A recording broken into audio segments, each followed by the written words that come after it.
हम परिचय पढ़ेंगे भिखारी दास का परिचय। 1725 से 1760 ईस्वी इनका समय है भिखारी दास का। क्या समय है इनका? 1725 से 1760 जो है भिखारी दास का परिचय है। और ये देखिए भिखारी दास जी हैं, ये फोटो है भिखारी दास जी का।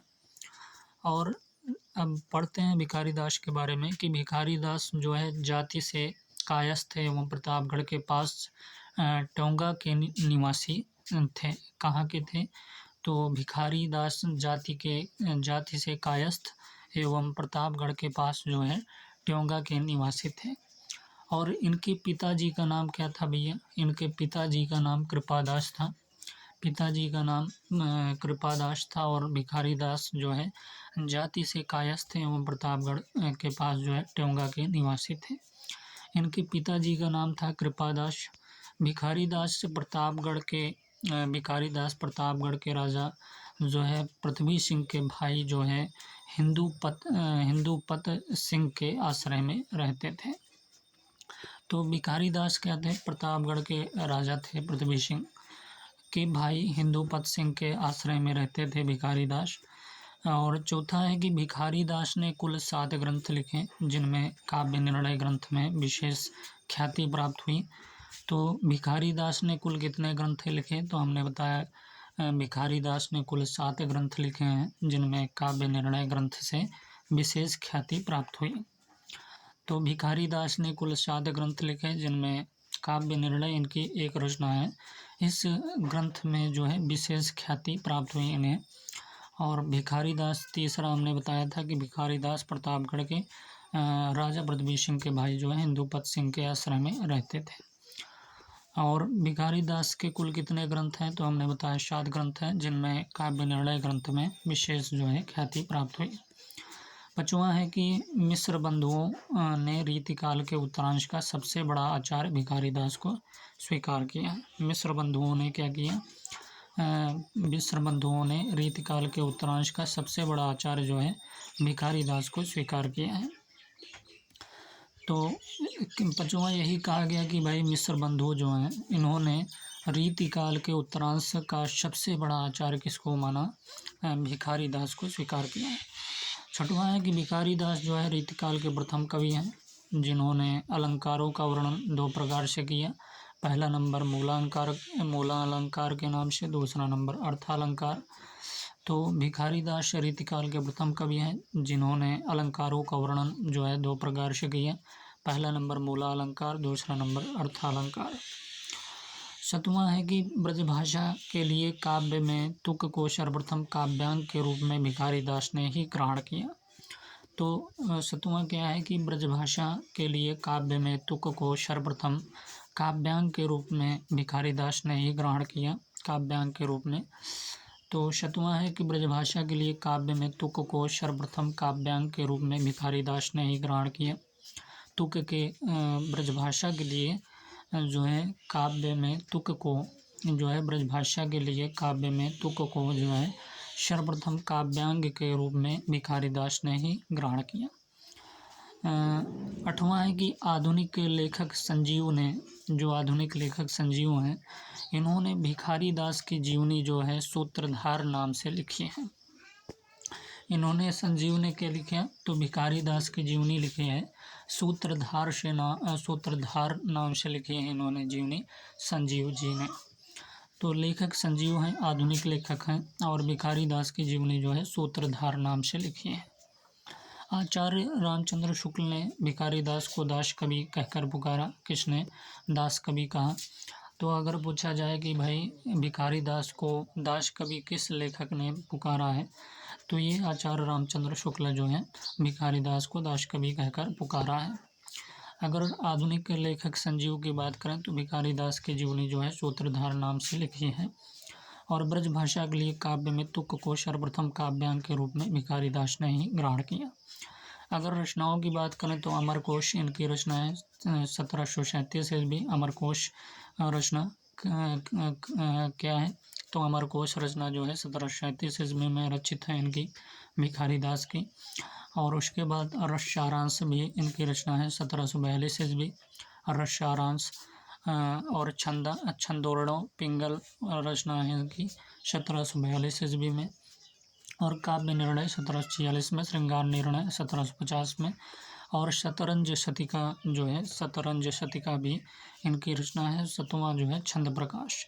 ये 7 जो है इनकी रचना है।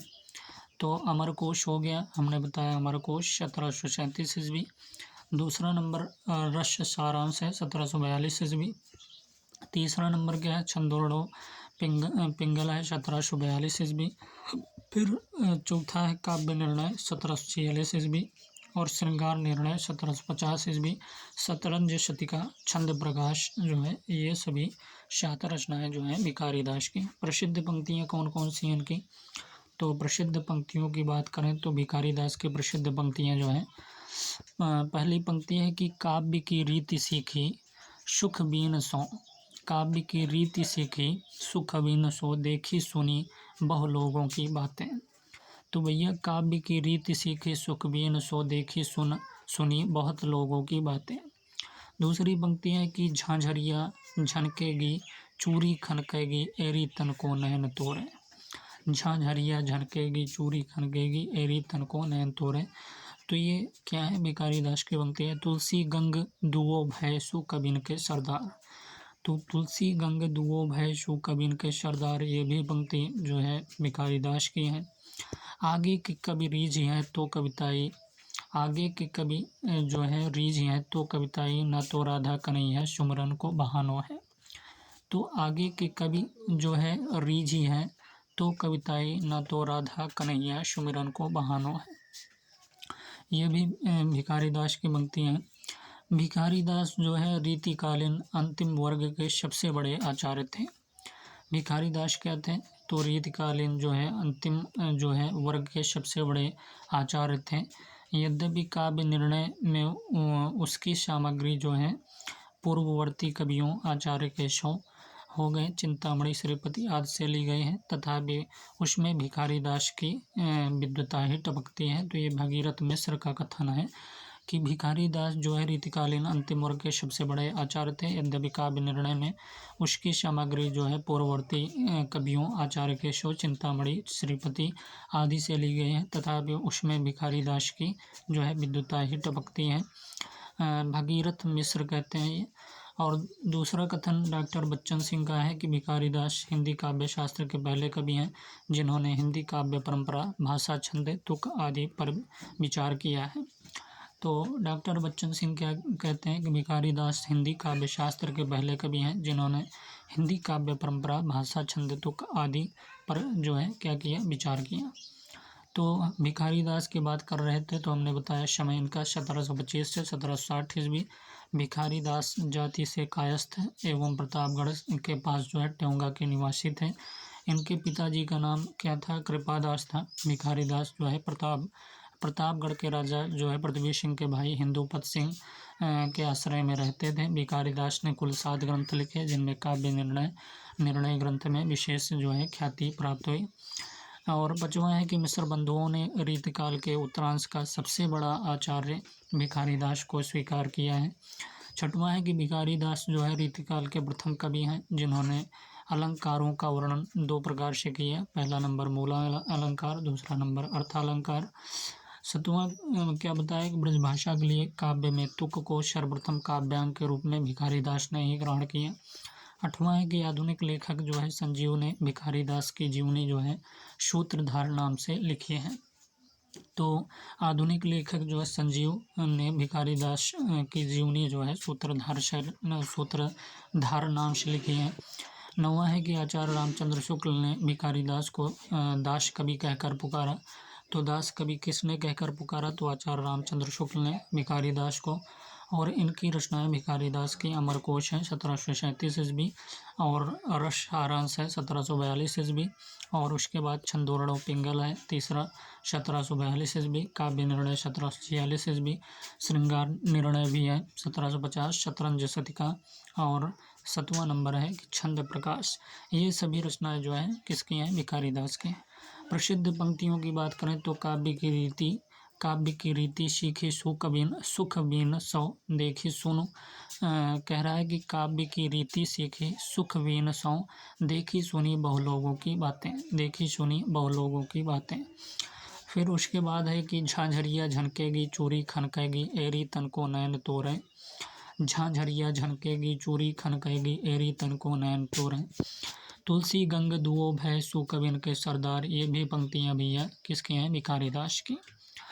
आगे की कवि रीझ हैं तो कविताएं ना तो राधा कन्हैया सुमिरन को बहानो है, ये जो है किसकी हैं, तो ये भी भिखारी दास की पंक्तियां हैं। कथन क्या है भगीरथ मिश्र का, तो इन्होंने कहा कि भिखारी दास जो है रीतिकालीन अंतिम वर्ग के सबसे बड़े आचार्य थे। यद्यपि काव्य निर्णय में जो है उसकी सामग्री पूर्ववर्ती कवियों आचार्य केशव और चिंतामणि श्रीपति आदि से ली गई है, तथापि उसमें जो है भिखारी दास की जो है विद्वता ही टपकती है। तो भिखारी दास जो है रीतिकालीन अंतिम वर्ग के सबसे बड़े आचार्य थे। यद्यपि काव्य निर्णय में उसकी जो है सामग्री पूर्ववर्ती कवियों आचार्य केशव चिंतामणि श्रीपति आदि से ली गए हैं, तथापि उसमें जो है भिखारी दास की जो है विद्वता ही टपकती है, भगीरथ मिश्र कहते हैं। डॉक्टर बच्चन सिंह कहते हैं कि भिखारी दास हिंदी काव्य शास्त्र के पहले कवि हैं जिन्होंने हिंदी काव्य परंपरा जो है भाषा छंद तुक आदि पर जो है विचार किए, ये डॉक्टर बच्चन सिंह कहते हैं।